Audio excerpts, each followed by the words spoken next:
इससे पहले भी हम लोग वीडियो बनाए थे, तो वहाँ पे थोड़ा बोर्ड चमक रहा था तो सोचे कॉपी पे बना दे कि बैलेंस कैसे करते हैं हम किसी भी केमिकल इक्वेशन को। तो आज हम जानेंगे काफ़ी बेहतरीन बेहतरीन क्वेश्चन कि केमिकल इक्वेशन को बैलेंस कैसे करते हैं।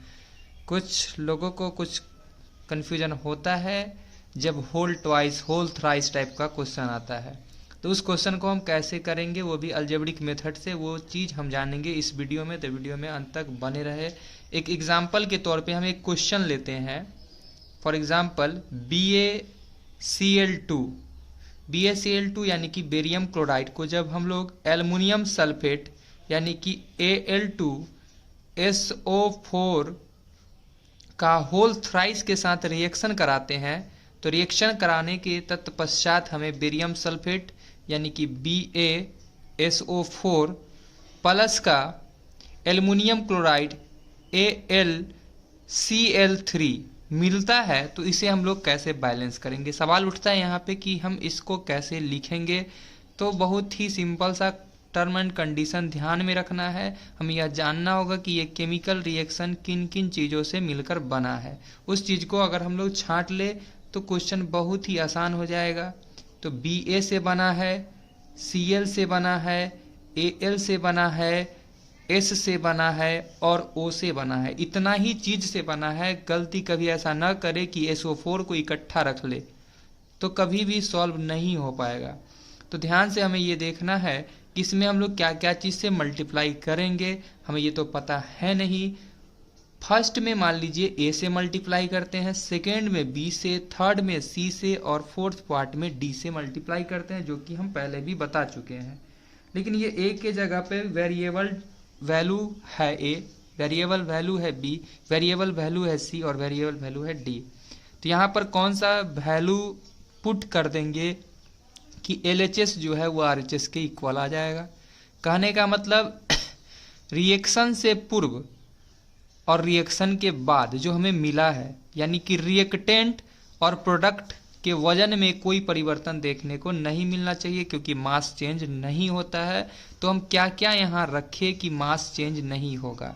अगर आप ध्यान से देखोगे तो आप लोग पाओगे कि ये इक्वेशन जो है बैलेंस्ड नहीं है। यहाँ Ba अकेला, यहाँ भी Ba अकेला है, लेकिन यहाँ SO4 का होल थ्राइस है, जबकि यहाँ SO4 अकेला है। तो ये बैलेंस तो दिख नहीं रहा है। तो सबसे पहला काम हमें इसको बैलेंस करना है, और वो भी मेथड हम बता रहे हैं अलजेब्रिक मेथड। जिसका मैथ्स में थोड़ा पकड़ है वो आराम से ये क्वेश्चन को कर पाएगा। तो मैथ्स में पकड़ वाले थोड़ा ध्यान से देखेंगे कि यहाँ पर हम लोग लिए हैं Ba। तो Ba देख सकते हो इस पक्ष में, मतलब LHS साइड में ध्यान से देखना है हमें Ba को किसने रिप्रेजेंट किया है कि Ba के कोफिशिएंट में क्या है, A है, जबकि इस पक्ष में Ba के कोफिशिएंट में क्या है, C है। तो LHS को RHS के इक्वल करना है, तो A बराबर आ गया C। ध्यान से समझिएगा। क्लोरीन का बात करते हैं तो क्लोरीन जो है A के साथ है, Cl जो है वह A के साथ है, लेकिन कितना मात्रा में है, 2 मात्रा में है। तो यहाँ लिखेंगे हम लोग 2A इज इक्वल टू। ध्यान से देखिएगा, इधर भी देखते हैं क्लोरीन किसके साथ है, तो D वाले के साथ है, और किसकी संख्या में है, तो 3 की संख्या में है। तो यहाँ पर हम लिखेंगे 3D। क्लियर है। अब देखिएगा एल्युमिनियम की बात करते हैं हम लोग। तो एल्युमिनियम तुम लोगों को इस पार में कहाँ दिख रहा है, तो एल्युमिनियम Be के साथ दिख रहा है, और कितने की संख्या में दिख रहा है, 2 की संख्या में दिख रहा है, तो 2B। हमेशा याद रखना इस चीज को। अब इस पार में हम एल्युमिनियम को देखते हैं तो वो D के साथ है और अकेला है, तो सिर्फ लिखाएगा D। अब बात करते हैं हम लोग किसका, सल्फेट का। ठीक है, सल्फेट करते हैं। S का बात करते हैं तो S कहाँ है, इधर देखो तो S किसके साथ है, S जो है वह B के साथ है। S जो है B के साथ है, लेकिन किसकी संख्या में है, देखिए होल थ्राइस है, यानी 3 की संख्या में, 3 से मल्टीप्लाई हो जाएगा, तो ये 3 की संख्या में है। इज इक्वल टू, एकदम ध्यान से देखो, बहुत आराम से हम बताएंगे। अब इसमें देखिए S जो है वह किसके साथ है, तो C के साथ है, और सिंगल मतलब सिंगल पसली टाइगर असली के फॉर्म में अकेला है S, और किसके साथ है, C के साथ है। तो लिख दिए हम लोग क्या चीज़, C के साथ था। तो हम लोग इसके कोफिशिएंट को सिर्फ मेंशन कर रहे हैं, और साथ ही साथ वो भी देख रहे हैं वो कितनी संख्या में उस कोफिशिएंट को उतना मल्टीप्लाई करते जा रहे हैं। ऑक्सीजन की जहाँ तक जिक्र किया जाए तो ये B के साथ है, किसके साथ है, B के साथ है, लेकिन कितनी की संख्या में, ध्यान से देखिएगा। 4 तिहाई 12 की संख्या में, 4 तिहाई 12 की संख्या में, तो 12 लिखाएगा, 12 भी क्लियर है ना, इज इक्वल टू, अगर हम इधर देखें ऑक्सीजन की बात करें तो ऑक्सीजन सी के साथ और कितने की संख्या में, 4 की संख्या में, तो 4 और यहाँ लिखेंगे सी। यहाँ तक समझ में आ गया होगा। अब आप लोग यहाँ से देख पाओगे, हम इसको अगर आगे बढ़ाएं तो ये इक्वेशन बन जाता, अपना ध्यान से देखना बहुत आसान लगेगा, C is equal to 12B by चला जाएगा 4 जो कि 3 टाइम्स कैंसिल कर देगा और रिजल्ट जो आएगा 3B हो जाएगा। यहाँ से क्या हमने देखा कि C जो है वह किसके इक्वल है, 3B के इक्वल है। अब यहाँ पर देखिएगा, यहाँ तो C ऑलरेडी जो है वह 3B दिया हुआ था, C जो है 3B है, तो यहाँ से भी B इज इक्वल टू क्या निकल के आएगा, यहाँ से देखिएगा B इज इक्वल टू क्या निकल के आ रहा है, तो C/3, यहाँ से भी C/3 और यहाँ से भी अगर हम एक स्टेप बढ़ जाते तो देखते क्या चीज़ क्या आ रहा है, तो C/3 ही आ रहा है ना, ये डिवाइड में चला जाएगा। तो हम कोई एक चीज़ निकाल के बात कर सकते थे आगे का। अब यहाँ पर हम लोग को समझना है D इज इक्वल टू है 2B के, D इज इक्वल टू किसके है, 2B के है। यहाँ पे थोड़ा भेजा लगाना है। हम बोल रहे हैं कि सबको बदल रहे हैं हम C के फॉर्म में।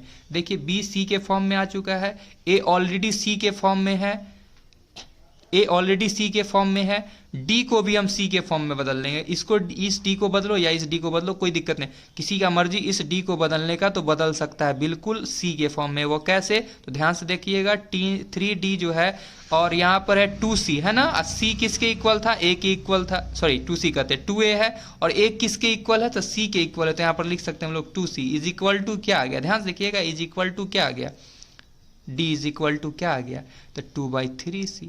अब हम लोग यहाँ पर एक डाटा लिख लेते, A बराबर C तो दिया हुआ था, B बराबर हमने क्या निकाला, देखो B बराबर हमने क्या निकाला है क्या, हाँ तो निकाला है C/3, जबकि C ऑलरेडी C के इक्वल है। जबकि D की बात की जाए तो D क्या आया था, D देखो तो रिजल्ट हम निकाल चुके थे, 2/3C आया था। तो हम लोग A B C और D चारों टर्म निकाल चुके हैं C के फॉर्म में, तो अब ज़्यादा जरूरत नहीं, इस इक्वेशन का रोल नहीं भी करेंगे तो कोई दिक्कत नहीं है। अब हम लोग बस सावधानी पूर्वक देखेंगे A ratio, B ratio, C ratio और D को। तो A के जगह पर हमने लिखा C, B के जगह हमने लिखा C/3, C के जगह ऑलरेडी C है और D के जगह हमने क्या लिखा, 2/3C।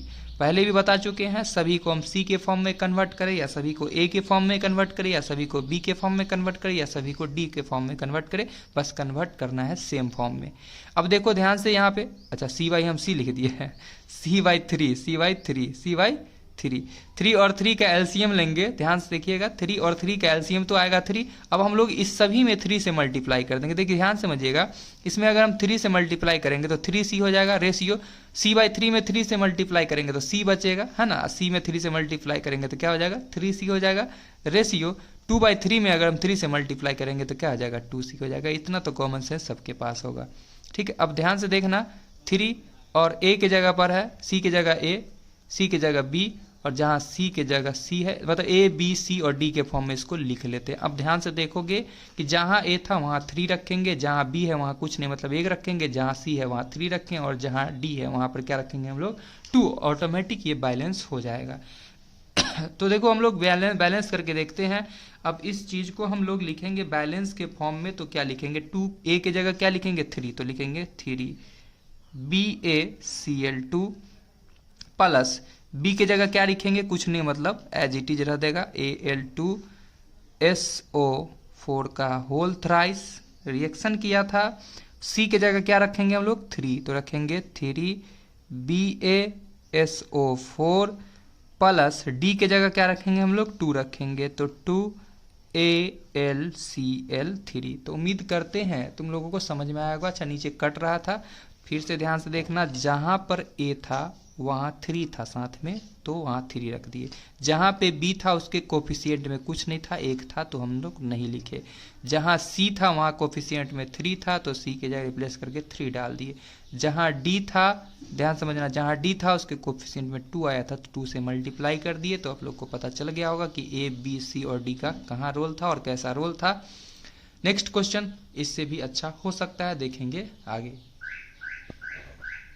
देखिए नेक्स्ट क्वेश्चन हम लोग क्या लेते हैं, जिंक का कराते हैं। Zn जिंक जो है वह रिएक्शन करता है सिल्वर नाइट्रेट यानी कि AgNO3 के साथ, और रिएक्शन करने के तत्पश्चात वह बनाता है जिंक नाइट्रेट यानी कि ZnNO3 का होल ट्वाइस, प्लस में हमें मिलता है Ag यानी कि सिल्वर, हमें मिलता है Ag, सॉरी 2Ag, हम बैलेंस पहले ही कर दिए, ठीक है Ag।